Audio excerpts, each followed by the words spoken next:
Welcome to the Politics of Psychoactive Plants, Religious Freedom, Shamanism, and Sacred Plants.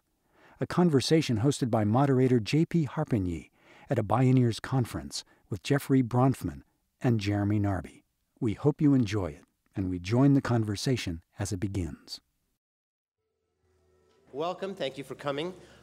This is a tradition at Bioneers. We always have a panel on entheogens, psychoactive substances, and we get a lot of static actually about it, in that there are this is a big tent, and there are certain people who are not as enthusiastic or open-minded about some of these things as others, and we understand that, but many of us feel that it would be intellectually dishonest on many levels for us not to include this topic, because in all honesty, many of us in our formative years were opened up to a love of the natural world through different entheogenic substances, and they had a very big impact on many of us. So this does not go to say that these are not extremely powerful substances that need to be treated with a lot of care, and I'm not advocating use for anyone, but I'm just saying we do feel it's a subject worthy of consideration, and so we do it. And in any case, today's session is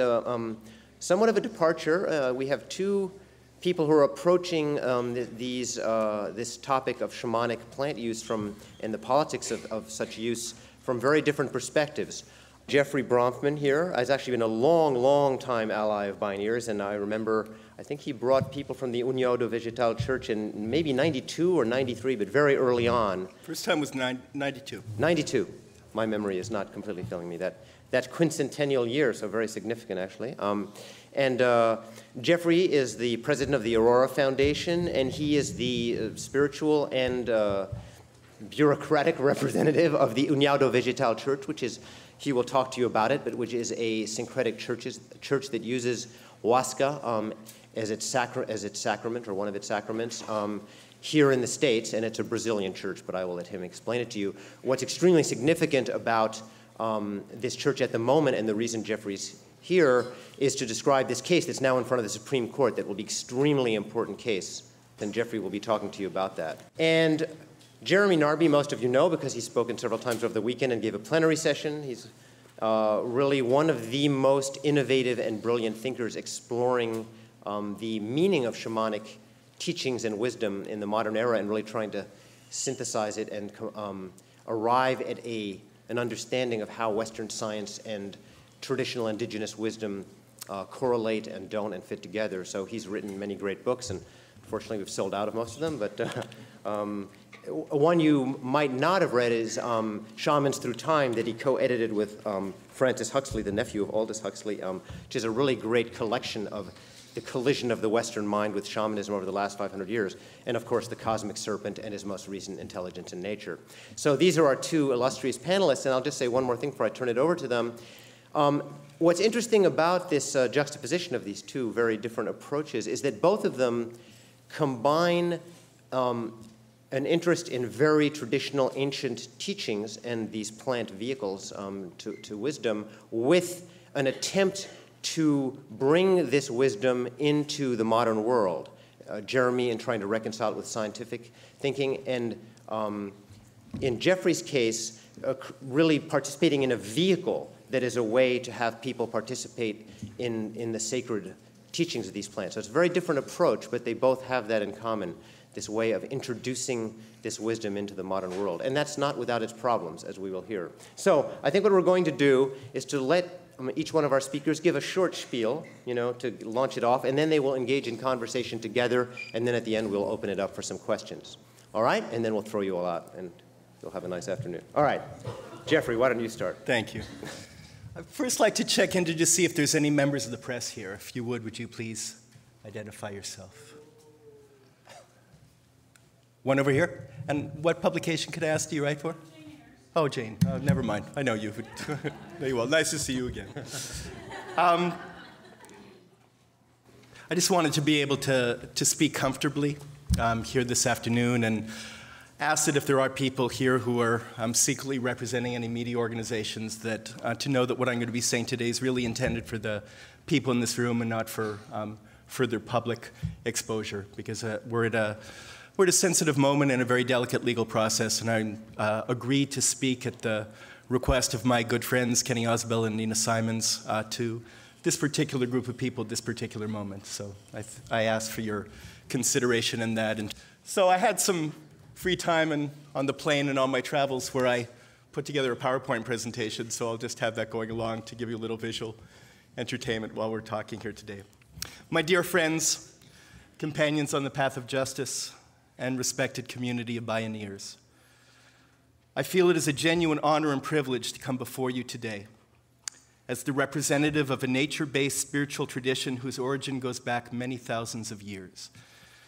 I sit before you today at the gracious personal request of my dear friends Kenny Osbell and Nina Simons to speak to you of a circumstance in my life that I know is of close personal interest to many people in this network. 16 days from today, a legal action a group of dear friends and I brought against the DEA, the United States Customs Service, and the Justice Department of the Government of the United States of America is going to be considered by the United States Supreme Court on appeal. This appeal before this nation's highest tribunal was made by the Solicitor General of this country on behalf of the government defendants I just named, who have lost 3 times already before every court below that has considered and ruled on our case so far. The case very simply relates to a religious practice that involves the use of a tea prepared from 2 plants indigenous to the Amazon region. A tea known by the name of ayahuasca, which is the holy sacrament of my religious faith. The government defendants in our legal case have described this tea to the court as a, quote, dangerous, mind-altering hallucinogen, end of quote. For us, it is the very foundation of our connection to the divine and the central and essential element of our religious practice. This sacred tea has been used reverently and safely for centuries. Its consumption has been proven to be harmless to human health. In reality, as Jeremy can explain in even greater detail than I can, it is being used by many Amazon tribes as an agent for both spiritual and physiological healing, and has been for centuries. Within the UDV religion, it's used uniquely and exclusively as an instrument for refined mental concentration and spiritual development. In our religious society, which internationally has now more than 10,000 members, it is used ritually on an average of 2 to 3 times a month, which allows us the direct knowledge of more than 360,000 incidents of people receiving this form of communion in our religious society in every year. This case was brought to the courts by us when the U.S. Customs Service seized a shipment of our sacrament from Brazil, and the Justice Department threatened our church members with criminal prosecution. This was now more than 6 years ago. After 18 months of unsuccessfully trying to reach a legal settlement that would have allowed us to exercise our faith, we were given no other alternative but to seek through the courts what these government agents have refused to grant us: the simple, constitutionally guaranteed right to freely exercise our religion without interference or threat of prosecution by the government. There are, of course, many different aspects of this case that we could discuss here today. For the Bioneers who seek solutions for human problems in the wisdom and manifest intelligence of the natural world, there are many aspects of this case I believe the people who have come to participate in this session this afternoon will find particularly interesting. The last time I spoke here, I took up the entire 90-minute session just giving a historical and legal background of the case. In the discussions I had with JP and Jeremy, we decided that it would be more advantageous to have more of an open format of conversation, of discussion, of an opportunity for people to ask questions of what's of greater interest to them, that hopefully Jeremy and I could work together to be able to clarify and address. What I wish to emphasize initially is that this case is ultimately about the freedom of conscience. And it emphasizes aspects of several different social and political conflicts that have been brewing, to use a tea-like analogy, in this country for several decades now. The first area of conflict, of course, is the desire of the Drug Enforcement Agency to interpret the law in a manner that criminalizes an activity that has been the fundamental part of the human search for meaning and religious experience for thousands of years. The second way of perhaps understanding this conflict is as another battleground in the struggle over nature, by some who see natural resources as commodities to be commercialized and exploited, and those who see nature as superior to us, whose laws need to be studied, respected, and honored with reverence. To the UDV, the religion that I follow, this tea made from these sacred plants is the doorway to salvation. It opens our eyes to the spiritual dimension and the reality of our existence. It is holy, and in time it makes us holy as well. It is our belief that its use is beyond the state's authority and articulated right to prohibit. The issue of this case are statutory as well as constitutional. In response to the last case that came before the U.S. Supreme Court back in 1989 regarding the religious use of an otherwise controlled substance, peyote, Congress passed a law reaffirming and restoring this nation's commitment to the free exercise of religion. This law was called the Religious Freedom Restoration Act, and it establishes a legal procedure whereby if government interferes with an individual or a religion's sacred practice that allows access to the courts for the courts to prevent the government from acting in ways that apparently they've not understood is beyond their right and beyond their reach. So this is what I'd like to say by way of introduction, and allow Jeremy to make a few inspired comments as well. Okay.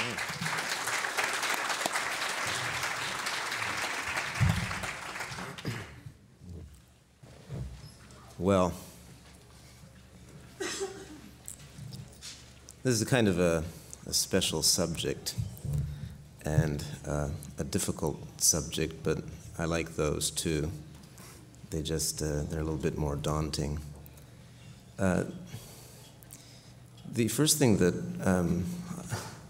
I feel moved to say is that I've found this ayahuasca's trajectory in the Western world to be somewhat bewildering, because I remember being a graduate student down at Stanford in 1983 and reading about this Amazonian hallucinogen in a Michael Harner article. And it was the kind of thing that only anthropology graduate students would read about. You know, no one else had heard of it. You didn't even know how to pronounce it. Ayahuasca, you know. And even though at the time I had friends back in Switzerland who were interested in LSD and so forth, you know, a consuming interest,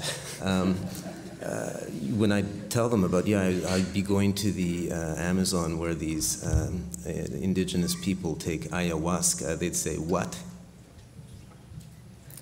And that was only 20 years ago. And then I remember getting back from the Amazon. People still hadn't really heard about it. It wasn't out there.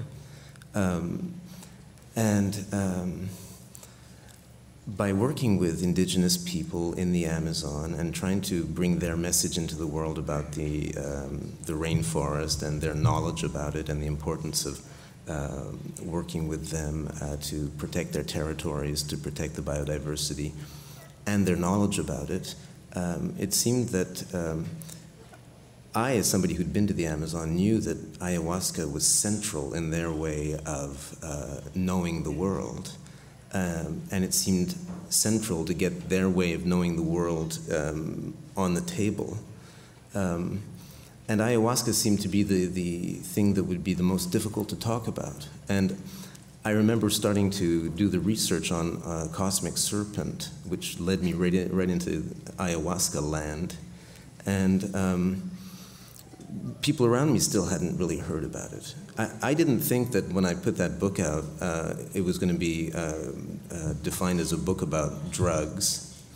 And I didn't think that it would be, a big success with the drug crowd, quote unquote, you know. I think actually if that book has done well, it's because suddenly a lot of people are interested in drugs and hallucinogens and ayahuasca in particular, and ayahuasca became the drug of the 90s, you know. So it kind of like jumped out of the bag all of a sudden. And then everybody wanted some, and in Marin County and in Germany and Amsterdam and so on and so forth. It kind of happened really fast. It went from being an obscure Amazonian hallucinogen to a kind of the drug that was fascinating the world in a decade. So that's a pretty unusual trajectory. And I guess it's kind of fitting that ayahuasca's trajectory should be unusual.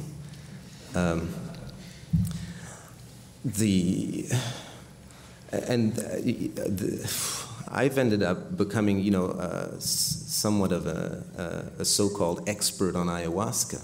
You know, but in fact, I really don't consider myself that way because if ayahuasca teaches anything, is humility, and you don't know nothing, you know. And I should be clear to you that I know next to nothing. And you can clap if you would like to. So, anyway, but then finally I get these occasions like this, microphone, and let's talk about it. So, okay, I'll give you the little that I know about it, and I think the thing is that ayahuasca is both a beautiful tool to explore the antipodes of the human mind, as Benny Shannon has put it. A very powerful tool, spectacular tool. And it's also something that can be used to dominate people and cause harm. And there's something funny that is operating, which is that in the indigenous context, in the Amazon, it is clear for everybody that ayahuasca and what goes with it is fundamentally ambiguous, that it's got a dark side. It's it's a power tool, and it can be used for good or evil. And in fact, if you look into the concepts of indigenous shamans, good and evil aren't separable. I'll get back to that in just a second. I think there are two really key books for looking at these two sides. The first side is the book by Benny Shannon. It's called The Antipodes of the Mind, Charting the Phenomenology of the Ayahuasca Experience. It was published in 2002 by Oxford University Press, and it's probably the most serious scientific study of any hallucinogen. And, Benny Shannon is the one who compares the provinces that one discovers in altered states of consciousness induced by ayahuasca as the antipodes of the mind. And he considers us to be like in the 16th century when European explorers were starting to map the rivers of the American continent. And what he proposes essentially is an outline of the continent.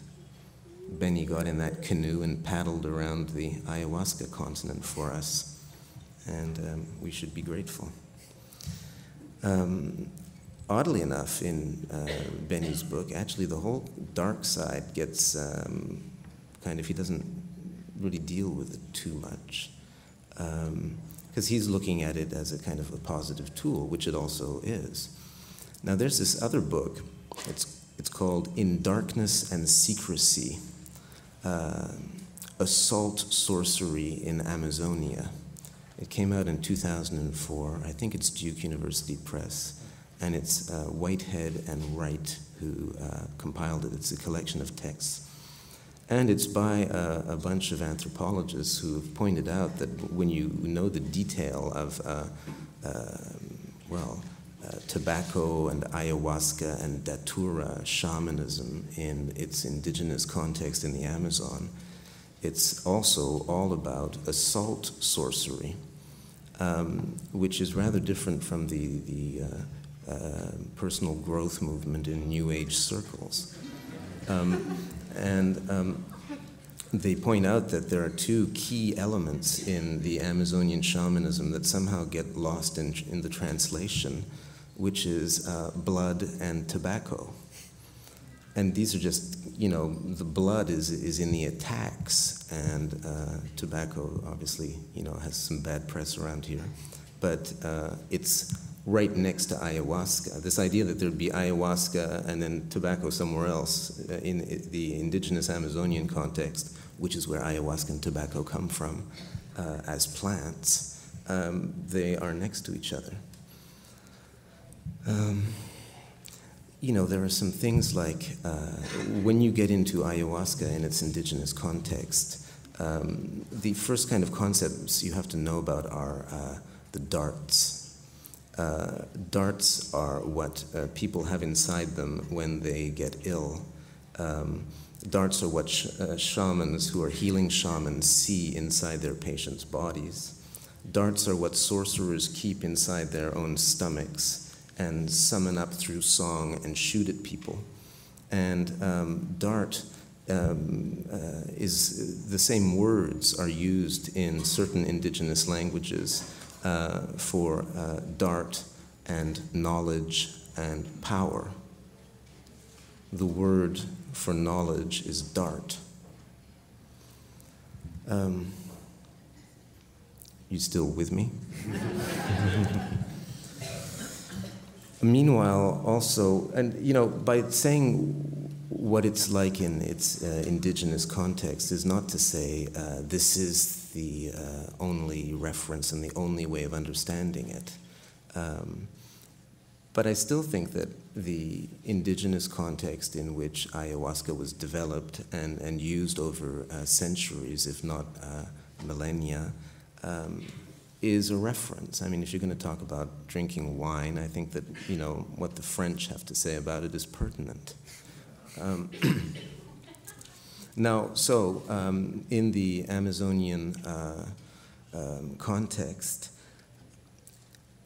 ayahuasca isn't a hallucinogen. It isn't an entheogen. It's a tool for communicating with others, other species. It's what allows us to get across that frontier that separates us from plants and animals and communicating with them.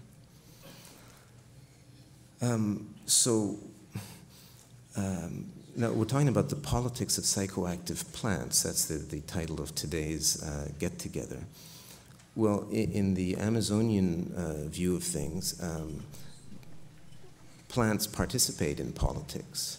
We can communicate with them and they communicate with us, and the political sphere, it actually involves all the living beings. There's not, it's not like society and politics and humanity stop at the edges of human beings. The humanity applies to all the beings in the world. They are also human. Politics applies to them. And actually they have an agenda, a political agenda, the plants. So what are the politics of psychoactive plants? Well, I just put on the table about that one shaman, an Ashaninka shaman, told me that ayahuasca, the spirit of ayahuasca is like an international diplomat. And what it likes to do is to go into situations of conflict and find solutions. So that's pretty cool, isn't it? Sorry, I missed that last sentence. There was a little phone ring. Is to go into situations of conflict as an international diplomat and find solutions.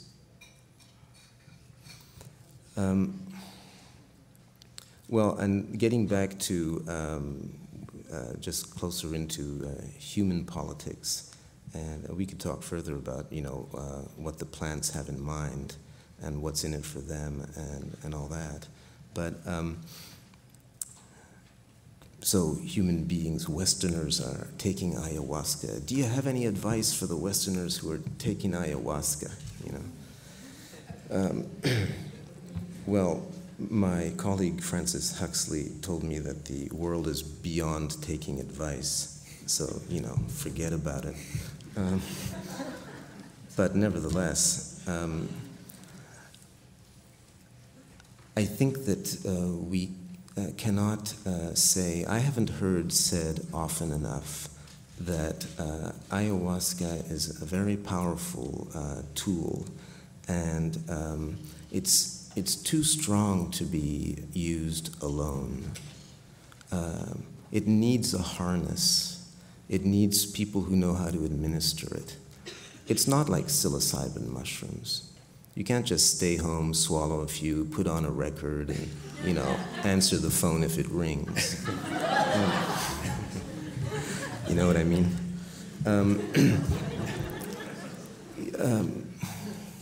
It's not like smoking a marijuana cigarette. It's deep water. It's like taking a powerboat out onto the ocean. And, my advice would be, well, first of all, if you're going to get in that boat, make sure you're with a pilot who knows how to drive it. Because actually, I think that what you're doing when you take ayahuasca is you're entrusting your psyche. You're putting your psyche in somebody or some situation's hands. I think it's also important, this is my opinion, to pay attention to who you drink with also. And actually there's something, there are groups of people who go down and take ayahuasca, and often these people don't know each other, and they pay a certain sum and they get together and they all meet.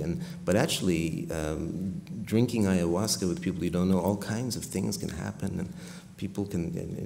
It's not innocuous or something neutral. And actually, if you look at Benny Shannon's book, he actually does. I said he didn't talk about the dark side too much. It's a little bit telegraphic putting it that way, because he shows there are all kinds of. Benny has charted this continent, and he points out it's a very detailed book.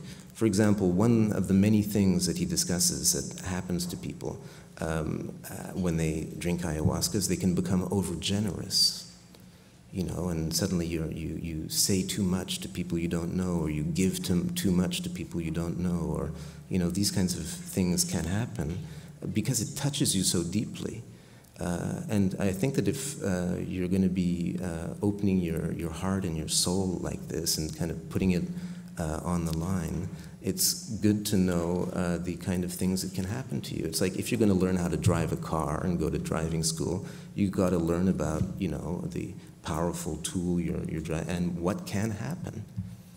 Yeah, I'd like to just pick up. I like the shift that he made in terms of the politics of what the plants perhaps want to communicate to us. Because I think when I first came into this area of human experience and study, that was really what drew me in.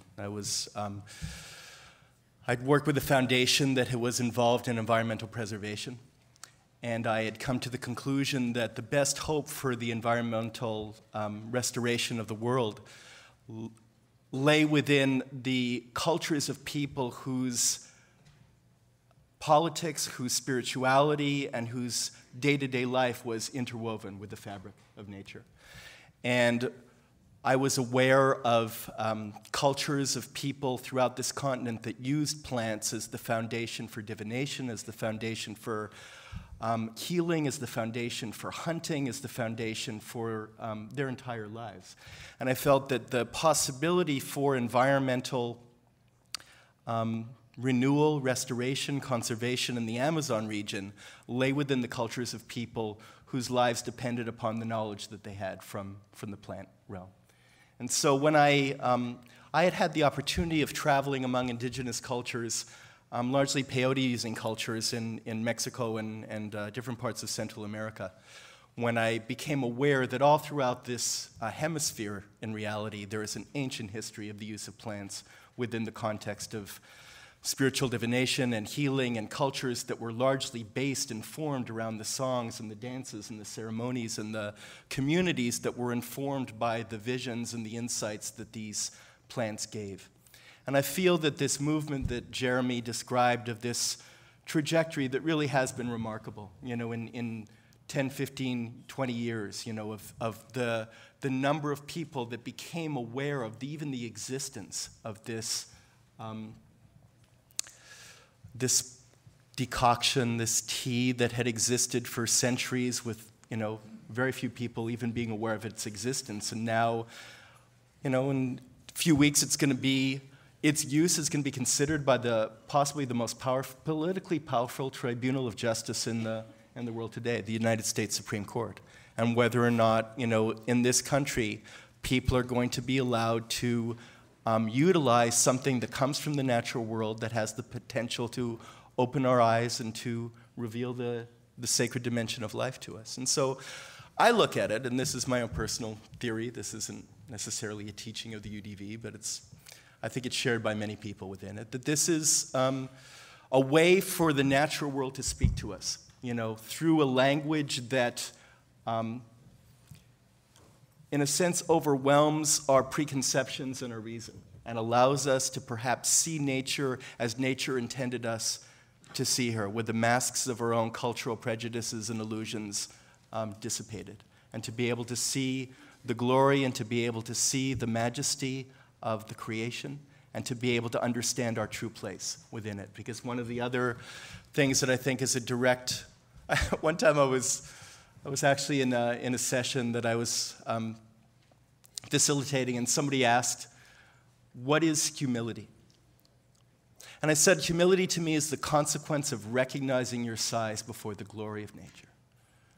And one of the things that I think that this instrument does is shows you your place. So that, as Jeremy was saying, he said that he knows next to nothing. I just felt like, well, I'm sitting next to him, so that must be an acknowledgement that, it must be something close to nothing. Okay. But I feel that is the message that these plants, at this time in our history, what is so necessary is we have gone really far off presumptions that we have made about life that will, if allowed to continue, lead to the devastation of a world that we will return to re-inhabit. And I think that in a sense, as I spoke earlier about these plants and their message being a doorway to our salvation, I think that this is the consciousness that created the world with us as a small part of it, trying to speak to us and show us where we've gone off and where we could find our way back to what's true. I want to say that I think it's really cool that you took ayahuasca to the Supreme Court of the United States. Well, I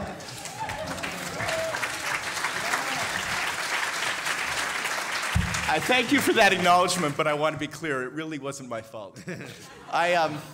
What I did was I sued the DEA, and I sued the Justice Department, and I sued the U.S. Customs Service for their interpretation of the law that said I didn't have the right to practice my religion. As a result of all the legal victories that we've had, of which every court that has heard this case has ruled in our favor, it was the Justice Department of the United States that brought it to the Supreme Court. And I really wished that they hadn't. And I don't, when we started this session, I wanted to make sure that there were no press here, because I'm not looking for publicity. I'm not looking, to tell my story. As far as possible, we just really want to be left alone.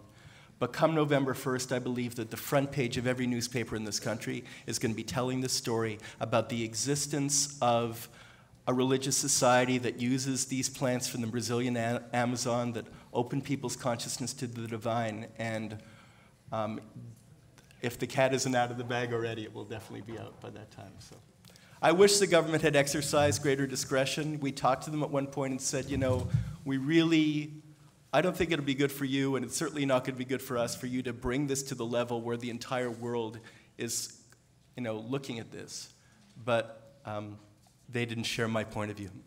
I'd like to steer the discussion a little bit in the direction of difficult issues, because I think it's more interesting if we get into my job to create trouble. That's why they keep me around Bioneers, to bring up the dark side. But it's interesting in that what Jeffrey is involved with is a church, a small group of people, a few hundred people, which is a vehicle, but a contained vehicle in which these teachings are, in a sense, shepherded or nurtured by people who have a lot of experience. And Jeffrey's talking about indigenous use, which, Jeremy, excuse me, is talking about indigenous use. But I suspect many people here are in an intermediary category where obviously a great deal of experimentation has gone on in many different contexts.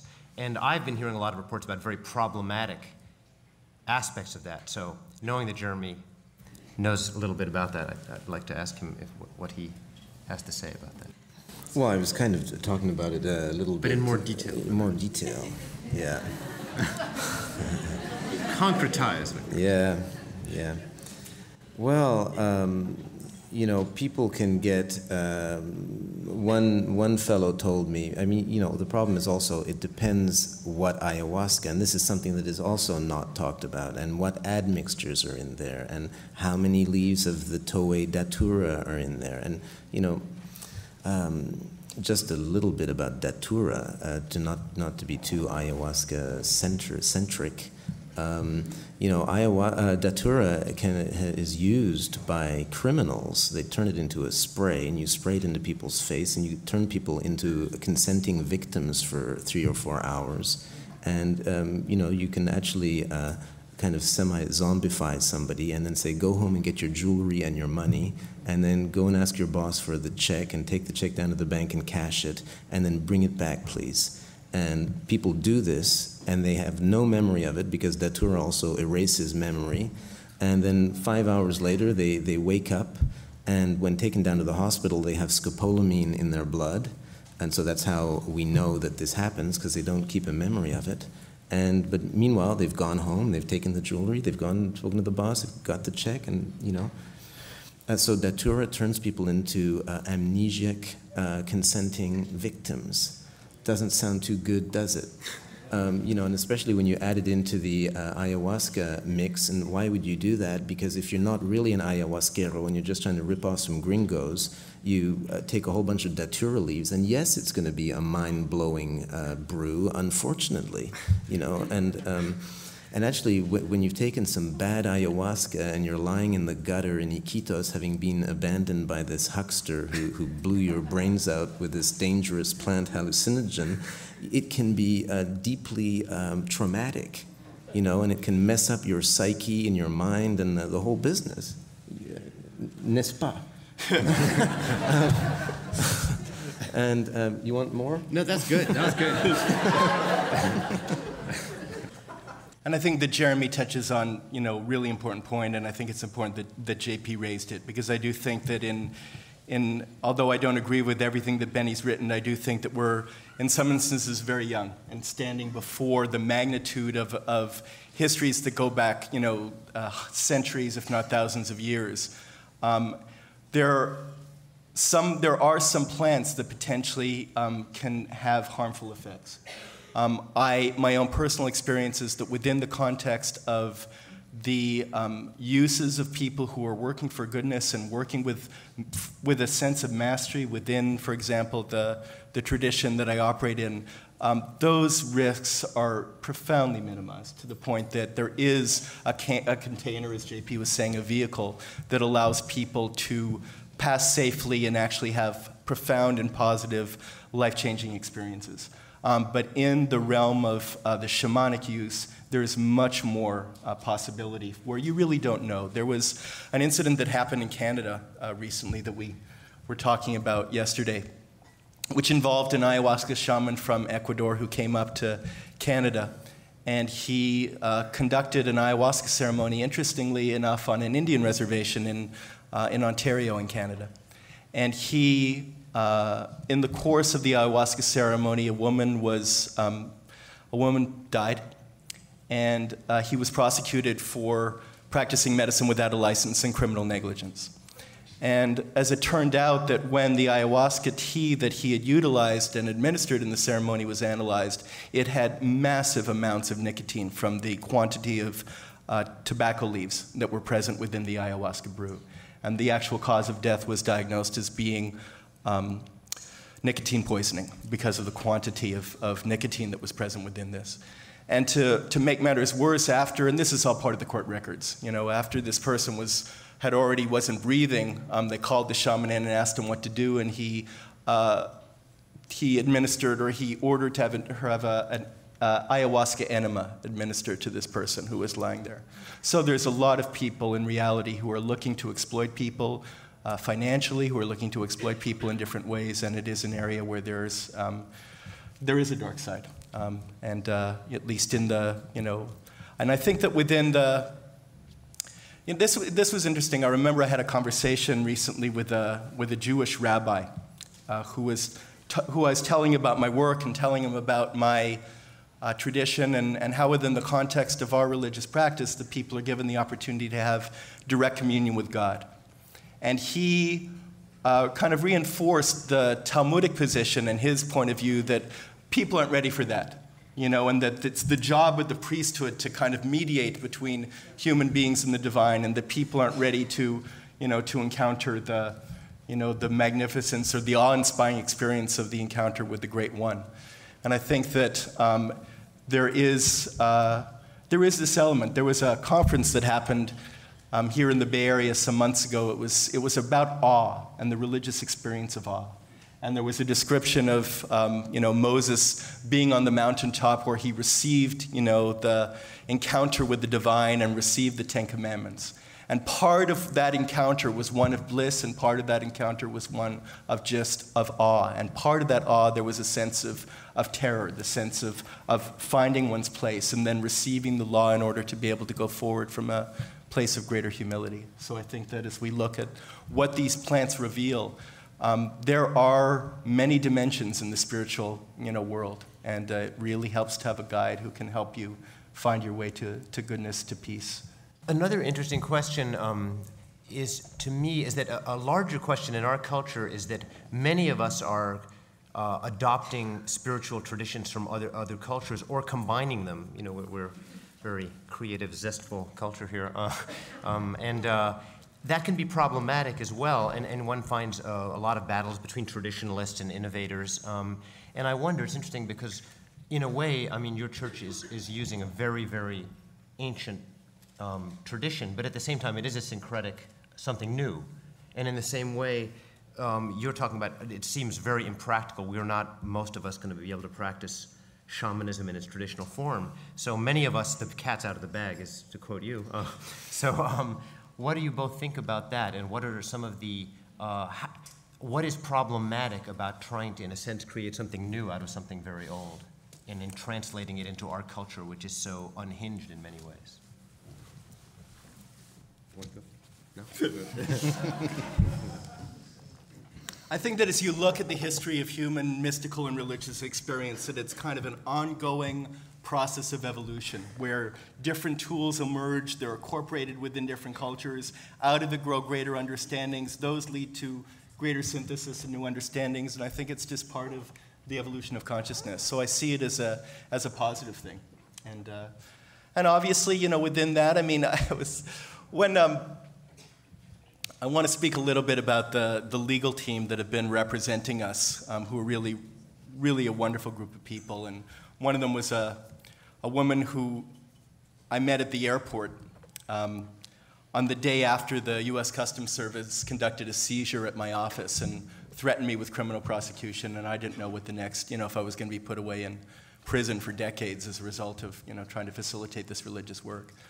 And I had been working with a group of civil liberties lawyers for a period of time, and all of a sudden I was facing criminal prosecution and I needed a criminal defense lawyer. And through some contacts that were made for me, I met this woman, Nancy Hollander, who's been the lead counsel in our legal case. She works for the firm of Friedman, Boyd & Daniels in Albuquerque, New Mexico. And I met her at the airport, and I really was not at my best. I had just been, honestly terrorized by, these agents of state power and oppression, and I was getting ready to leave the country to spend some time, back with my mother. And I met this, petite woman with gray hair, and I came to her and I said, I've got one question for you. How committed are you to the free exercise of religion? And she looked me right in the eye and she said, to tell you the truth, I've never met a religion that I feel has done any good for anybody on this earth. And I knew that this person certainly wasn't sucking up to me to get a job, and that I could also trust her to tell me the truth. And so, as we look at this issue of religion is also a double-edged sword, because I had my suspicions about organized religion when I came into this as well. And through my own evaluation and my own careful study, I determined that this was an organized form of spiritual connection or worship or religion that I felt was one that was worthy of my trust and one that I wanted to identify myself with. But I do feel that people in the marketplace of religion need to be as careful as in the marketplace of shamanism, is the way that I look at it as well. Well, about making something new out of something old, that's the definition of bricolage. Is one of these great French concepts that doesn't have an official translation in English. In fact, I think the word has now been imported, bricolage. And the anthropologist Lévi-Strauss made it popular. He pointed out that the spirit of bricolage is the same spirit as the one that is behind all indigenous myth-making and myth-telling. And myths are vehicles for transformation, and they're made to stay the same while being told differently each time. And another Frenchman, a geneticist called François Jacob, was inspired by Lévi-Strauss, and the more he looked at how genomes work, the more he felt that the spirit of bricolage was also behind, how life does things. Life takes the old and then builds on it, and a bricoleur is what Wallace is, Wallace and Gromit. Wallace is always fiddling around in his shack, making something new out of old parts, and that is the spirit of life as well. So meanwhile, shamanism is this thing that is really, Westerners worked on eradicating it for centuries, and by running roughshod over indigenous cultures long enough, in many places, shamanism has been receding and disappearing, but at the same time, it's been reemerging right at the core of Western society in workshops and other places in a new transformed form. Shamanism it's all about transformation, and it is transforming itself. However, I think that it's important to try to be as precise with words as possible, and I think that if you go to a workshop in Marin County and drum up a storm for 48 hours, it probably makes you a neo-shaman, but not a shaman, and then it's a question. Anthropologists at this point feel like Wimbledon tennis referees, and you come down from the chair and say if the ball is in or not, and no, that's out. Okay, so what is a shaman? What's the line? Well, the Wimbledon rule book, you would want to consult, for example, Alfred Metro, who is a Swiss anthropologist who worked in the 30s and 40s in the Amazon. And Metro gave a definition of a shaman, which I think is the simplest, the clearest, and, if you want to use one, this would be it. It's a person who, in the name of the community, entertains an intermittent commerce with the spirits in order to heal or to harm. And actually, Metro was one who pointed out that the power of the shaman to heal is the same power as the one to harm, and that it's inseparable. That's another issue. In the definition that Metro provides of what is a shaman, there is the community. It's a person who, in the name of the community, so underline the community. So what's the role of the community that defines the shaman? It's to keep an eye on him or her, because the shaman is a fundamentally ambiguous fellow, and the spirits with whom he entertains an intermittent commerce are also fundamentally ambiguous.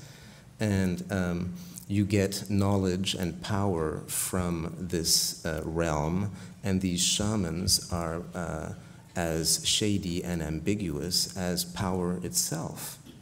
It's double-edged, and that's why you want to keep an eye on these shamans.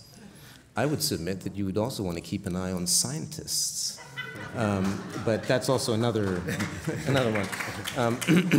Now, when it comes to making new things out of old, for example, one thing that I would really welcome as a hybrid and a bricoleur and a friend of free jazz would be to what about an ayahuasca university run by the indigenous people of the Amazon, where instead of having a professor of physics you could have an Aguaruna Jivaro, an Ashaninka, Shipibo. You could do a semester with the Shipibo and so on. And dabblers. You wouldn't even have to be people who are training to be shamans. You could interface Western dabblers and bona fide indigenous Amazonians, and make it in the neoliberal market scene. They could pay tuition. It would fund. Cash is not necessarily a problem. I would be in favor of. It's the demand is out there. The know-how is still there. I think it would be cool if we did a bit of bricolage and brought this into being, though I must say that I don't feel like spearheading it. I'm aware of the work of Mart Plotkin, who has actually been doing some of that in Colombia, among shaman in Colombia, and he actually succeeded in getting a group of shaman that he had been working with getting accredited with degrees in the practice of medicine from university in Colombia. So there's, and then I know John Perkins has, for a period of years, been bringing physicians and scientists down to have encounters with shaman in Ecuador in order to be able to enlarge their worldview. And so there is this sharing of human experience that I think is going on in this time, and I think it goes back, at least among the shaman that have been willing to do this for the motivation of the sharing of knowledge and for the redemption of the world, as opposed to some of the other more corrupting objectives that have been talked about. The motivation has really been that they see that unless our world is given, the consumer society that dominates the northern hemisphere is given a greater perspective of the value of the ancient indigenous cultures, that it's very likely that they will live to see the possibility of their own extinction. And so I think it's motivated by their own wish for survival that they're allowing some of this ancient knowledge to be transferred to people in the modern world. A Shipibo shaman said to me, if the world does not take seriously our knowledge, it means that we will die.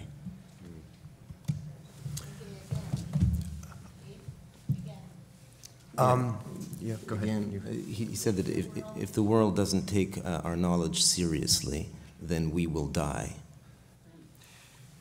I'd like to ask one more difficult question and have them each give it a shot, and then we're going to open it up for Q&A. So my question is, we're talking about a case in which the Supreme Court is going to rule on this religious freedom issue, and we've pointed out, Jeremy has pointed out some of the dangers of this being a very powerful tool.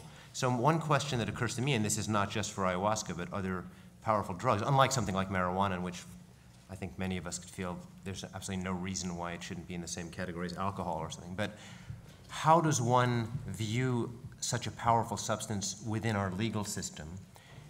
Can we just have it complete decriminalization, or is that too risky for a substance this powerful? And then how then do we view that issue? Since this was supposed to be about the politics, not just of the plants, but also of the human society. I think that's very difficult. I for one, don't know how to resolve that, but perhaps I think that's one of the issues that's going to be resolved within our legal case. It's one of the issues that's currently in front of the court, is under what conditions, under what circumstances can there be an accommodation? You know, the government is arguing that there could be none, that these substances are inherently too dangerous, and there can be no way that they can keep the system of drug control that has been in place for decades and allow people to enter into a religious experience through the use of plant psychoactive substances. The problem with that argument is it's completely belied by the fact that for decades they have been accommodating the Native American church and decades accommodating the use of peyote, and that for decades that use is distinguished within the controlled substances laws as being non-drug religious, sincere religious use.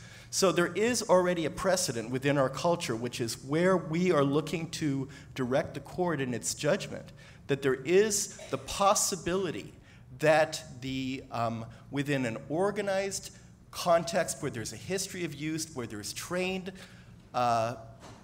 ministers or facilitators, that there's the possibility, where it's fundamental to the religion, that government cannot prohibit that unless and until they could demonstrate through putting on facts and evidence that there is a real danger. And where the government has failed in our case was that they couldn't convince the judge of that because they hadn't done any research to prove it, because all the studies that have been done on the use of ayahuasca within the religious context of the UDV have only shown that it's beneficial and positive. There's not been incidents of harm, there's not been incidences of danger, and the courts have looked at it and said, you're alleging all these things to drum up fear, but there's no evidence that you've presented that any of these fears are justified. And so I think that it really comes down to these things being evaluated on a case-by-case basis. That's what the law currently is in the United States. And hopefully, if we're successful, it will open a door to greater tolerance, to greater possibility. And that's why I ask all of you for, our cases can be heard at 11 a.m. East Coast time on the 1st of November. And I'll ask all of you who would like to lend your support to lend positive thoughts, because this case has the possibility of opening a doorway of consciousness and healing and goodness coming into the world that forces have been trying to keep closed now for a period of decades. And I think this country will be much better off if this kind of freedom is permitted and allowed.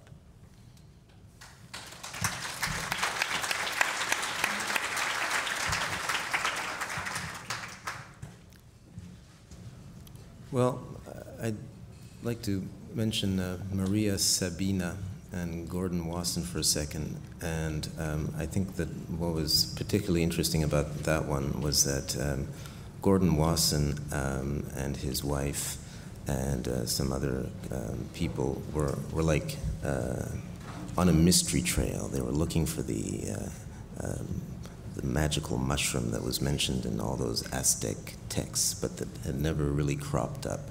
And he believed that it was still there, and he went looking for it, and to cut a long story short, found it. And this was a major discovery. Teonanacatl, the food of the gods, was alive and well among the Mazatec in the middle of the 20th century. It had gone underground through 400 years of Spanish Inquisition and so forth. And,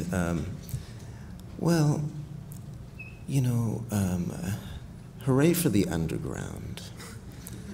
And, the underground is where things go when the mainstream gets hairy and, survives 400 years and does all kinds of stuff. I love the underground, and I feel completely happy. And the mainstream is kind of boring. I'd rather be overbooked in the underground. If having that scene going, it almost it requires the mainstream to be hairy. So I feel okay, you want to make plants illegal and do all kinds of, ayahuasca is a source of intelligence. But it's declared illegal. What does that, that's stupid. you know, so the mainstream is stupid. Yeah, well, what else is new? You know? So at that point, we might be in this 400-year canyon. We might be there, but it's okay. It's okay. Another thing, the kind of oil and vinegar problem about politics and psychoactive plants is that often when you consume these psychoactive plants, the last thing you want to do is go out and do politics. You know, it takes a special bird to actually, you know, go all the way to the Supreme Court of the United States. It's true. So I'm trying to test your humility, you know. How am I doing? Yeah, pretty good, pretty good. He's a living proof that it works on the humility, you know. So anyway. All right. Well, so let's open it up. Okay, this gentleman right here. Sure. The question for the recording is the connection between the UDV and other churches that exist in Brazil. The UDV's origin is from Brazil. It is organized in over 100 different communities in Brazil where there's temples established that are established there. It is the largest of the organized religions of the ayahuasca churches within Brazil, and it was instrumental in getting the Brazilian government to recognize and accept the religious use of the tea in Brazil. And it was first brought to the United States in the late 1980s and became organized as a legal church in this country in 1993 after the passage of the Religious Freedom Restoration Act. And there is an alliance of ayahuasca-using churches in Brazil where maintain friendly relations and work for the shared interest that they have of seeing that their right to religious practice is ensured. I'm just going to repeat the question for the tape. Isn't it a bit limiting in terms of class to have ayahuasca universities in the Peruvian or Brazilian Amazon, which obviously only moneyed people could go to, and isn't that unfair and would not make possible access to this enlightening substance among the less well-endowed masses, less affluent masses? Grants. Yeah, no, absolutely. Yeah, actually there was a Canadian journalist who proposed that ayahuasca be made available to the Inuit youth who are having substance abuse problems and who are having problems feeling connected with their own culture, with their land, with their myths and so on. And could ayahuasca possibly be used as a tool to kind of save a pretty desperate situation that has suicide, alcoholism, wife beating, and so forth? Well, I think it's an interesting idea, and I think it could well work. If anything could work, because actually they sent generations of social workers up there, and nothing has worked. So like a last-ditch effort, yes. But, setting it up, and visibly, we heard about an Ecuadorian ayahuasca shaman who was up in Canada. I believe it was on an indigenous reserve that it happened. So, I mean, it's actually already been happening. But it's this uneasy terrain where you have to go through borders and and you have to deal with that, unfortunately, Okay, over here. Oh, man, could you repeat Okay. it? The question was basically about the issue of tobacco and tobacco and ayahuasca use being very intertwined in the Amazon, and obviously tobacco has posed many health problems. Here. I mean, the first thing that I feel like pouncing on that one, because it's not the same tobacco, and the differences in a nutshell. The differences in a nutshell is that the Virginian tobacco contains 18 times less nicotine. It's calibrated so that it's just like going ram, bam, bam, with a motorcycle, never actually putting the gear in. So you only get a vague nicotine hit, but not the full blast, because if you get a full nicotine hit, you don't feel like lighting up 20 minutes later, And so they build cigarettes so that 20 minutes later you actually feel like getting another one. And they put at least 100 fearful molecules with names I won't impose on you right now, but polyvinyl acetate and so forth, you know, that clearly burning them and taking them into your lungs is a bad idea. An interesting fact is that Warao tobacco shamans in the Amazon smoke cigars as big as my forearm, and like, you know, 5 of them in one night, and just hallucinating doses of nicotine, literally. And there is no known lung cancer among these people. Note that they also submit it to ritual, and so it's contained in time. You know, it happens at night, and it's not necessarily every night. And so there are no doubt toxins in the tobacco that burns there, even though it's grown organically and so forth. But the bombardment of toxins that imposed on the DNA contained in the cells, in the lung cells, is limited. So actually, the double helix has time to repair itself between duplications. Whereas if you're every 20 minutes lighting up and bombarding your lung cells with toxins, you can, just when the DNA is doubling up, you can actually cause a breakage, which becomes a mutation, and that's how cancer occurs. It's interesting how little cancer there is among indigenous Amazonian people who consume huge amounts of tobacco. So even though this hasn't been studied, and the question is why hasn't it been studied if we know how important tobacco-induced illness is, but there is not an incidence, a known incidence of cancer among indigenous Amazonian people. Is that all right? I know that with absolute certainty from my own direct experience, that one of the things that this reveals is the eternal nature of the spirit and the reality that we have inhabited this world many times and that we are part of the world. And so it instills a level of conscience over time in the right use that will allow someone to recognize a certain kind of responsibility to the world. One of the things that's really grown in me over the period of time that I've been blessed to be able to walk on this path is an increasing sense of responsibility, of understanding who I am in relationship to the natural world, in relationship to my community, in relationship to the future. And from my experience, I think it's one of the properties of this tea. 2 questions are, one is the relationship or the difference or distinctions between peyote and ayahuasca for Jeffrey, and the other question is about darts for Jeremy.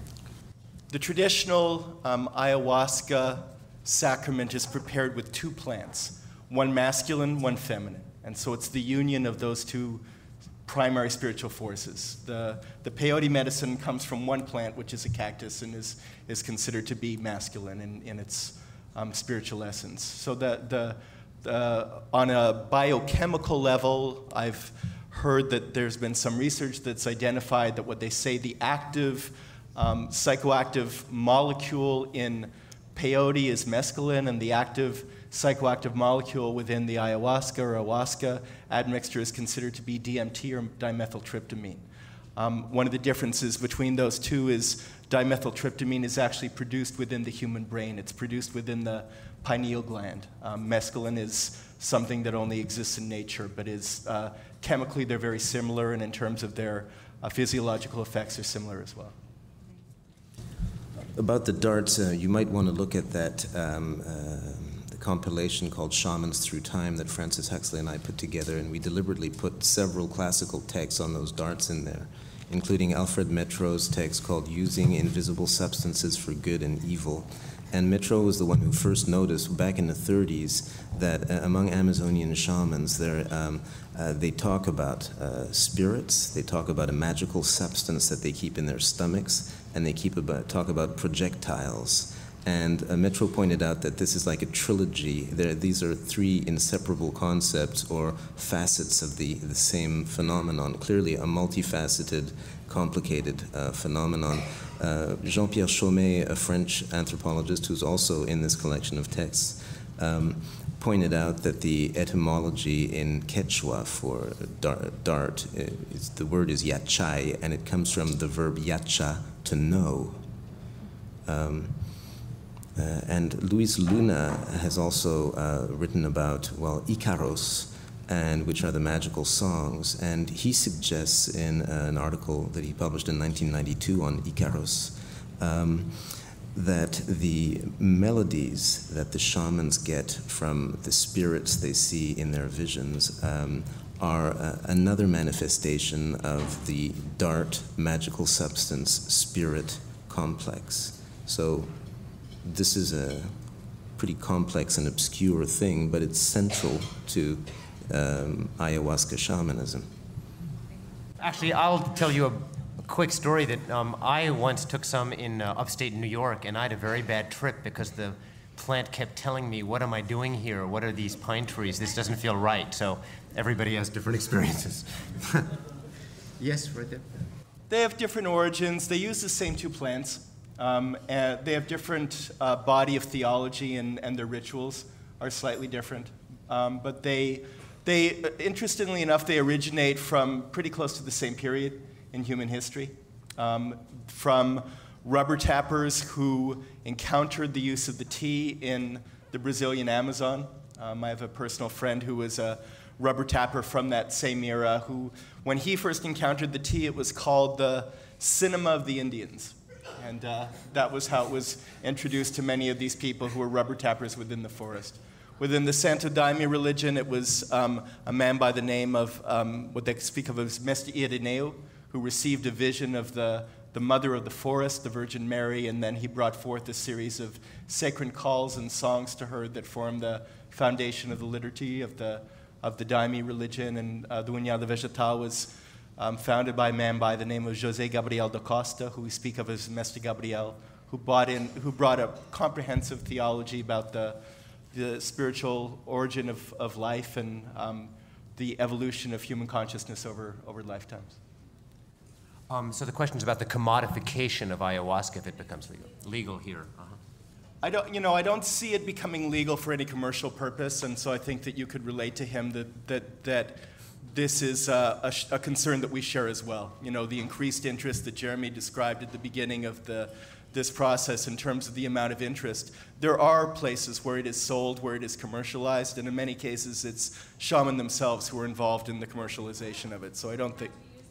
Well, you know, step by step, I think that over time, the question that we've brought before the Supreme Court is how can they accommodate the religious use of a plant sacrament within the Native American Church and deny the religious use of another plant sacrament that is similarly benign within the context of a different religion.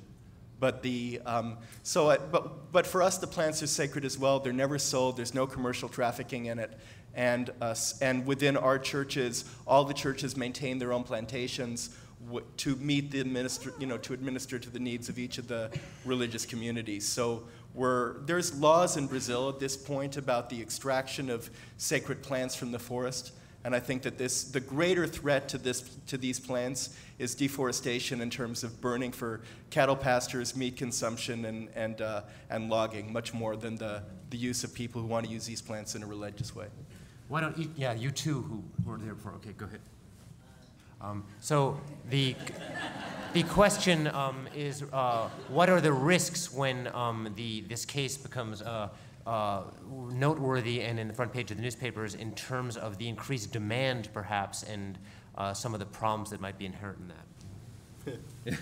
Like I said, I really wish that they hadn't, pushed this in the way that they have. And the reality is that when we distribute our sacrament, we distribute it with a tremendous amount of care.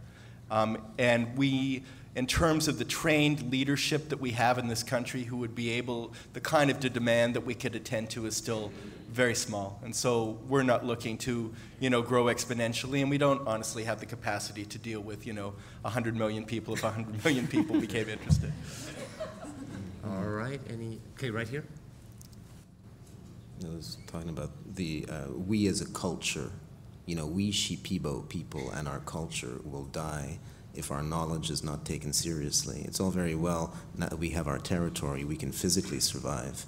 But if we look into the mirror of the world and we can't see an image of ourselves reflected back, that's what'll kill us, just as surely as taking our land away from us will kill us. So that's why we need the recognition of our territories and of our knowledge systems and cultures. So the question is, aren't Shipibo shaman very competitive with each other, and what do you think about that? Yeah, definitely. And we're talking about darts. I mean, these are like dart zones, and you want to really be careful because sometimes you can get shot in the butt, you know, even if you're just a gringo passing through town. So yeah, you definitely want to keep on your toes. Yes, it's, you know, within the world of science, there's rivalries also between laboratories and scientists. And whenever you have knowledge and power, there's always these kind of power games because we're human beings, and that's how we seem to be wired for the moment anyhow. So would the question be, what do we want to... I think, yeah, you know, that's what would be interesting about bringing science closer to shamanism. I think that science could actually help calm down some of the paranoia and this, you know, they're like two shamans in a room are like two jaguars in a room. But, you know, if we could have a few scientists milling around and a few epistemologists and, you know, say, let's test this and we'll test your knowledge. And yeah, I think science could maybe participate in making it less paranoid and more democratic and open. But that would be in an ideal world. We have very little time left, so I think, unfortunately, what I'm going to do is just let Jeremy and Jeffrey say a few closing words, and then we're going to have to call it a day. But it's been really an interesting conversation and great questions, so thank you. Well, I thank you for your respectful attention, and I'll be available afterwards if people, you know, didn't have specific questions in relationship to the legal case that I could answer. That was one of my objectives in coming here today, was kind of to take a cultural temperature, you know, to kind of see, at least from the reflection of this body of people, what feedback people can give me about how they see this moment culturally and how they see the significance of this case. You know, my own feeling is that it's a pretty big deal, but I'm in the middle of it, so I may not be able to see things all that clearly. But I ask for people who have resonated with some of the ideas that we've talked about here to at least be aware that at 11 a.m. on November 1st at East Coast time at the Supreme Court of Washington, D.C., that this possibility for human evolution is going to be considered by 9 justices who have been installed there by the Congress and the President of the United States. And this may be one of the biggest decisions that's ever come before this court in relationship to our collective future. And you're not looking for the question was, we're not looking for a flood of letters to the court. We have dozens of amicus briefs that were filed properly, representatives of the Catholic bishops of North America, representatives of the American Civil Liberties Union, representatives of the National Council of Evangelical Christians, representatives of the Southern Baptist Convention, representatives of the Sikhs, the American Jewish Congress, dozens, all in our favor, as well as scholars of world religion, Dr. Houston Smith, Dr. Carl Ruck, 9 different amicus briefs on various different points of law, international organizations, scholars, all of them asking the Supreme Court to affirm religious liberty in our case. There's a website which is www.udvusa.com, and then we'll keep any postings there. All the briefs that have been filed in this case, including these 9 amicus briefs that I described, are all there, and a complete history of what's at issue here and what the legal issues are and what all the courts have decided so far. It's pretty comprehensive. I'd just like to say that I'm really happy that this conversation occurred, and I think one of the problems so far has been that there just haven't been conversations like this. It's kind of like when you have a trauma or a taboo. It's you know, once you can actually just naming the problem is already half the solution. But clearly, we're just learning to talk about how to use psychoactive plants and the politics of psychoactive plants. It's just coming back into Western culture. And so a lot more conversations like this clearly need to happen. But thanks to the Bioneers for allowing this forum to happen. Thanks to you in this room because your spirit has been good. Thanks to JP, you did a fine job. And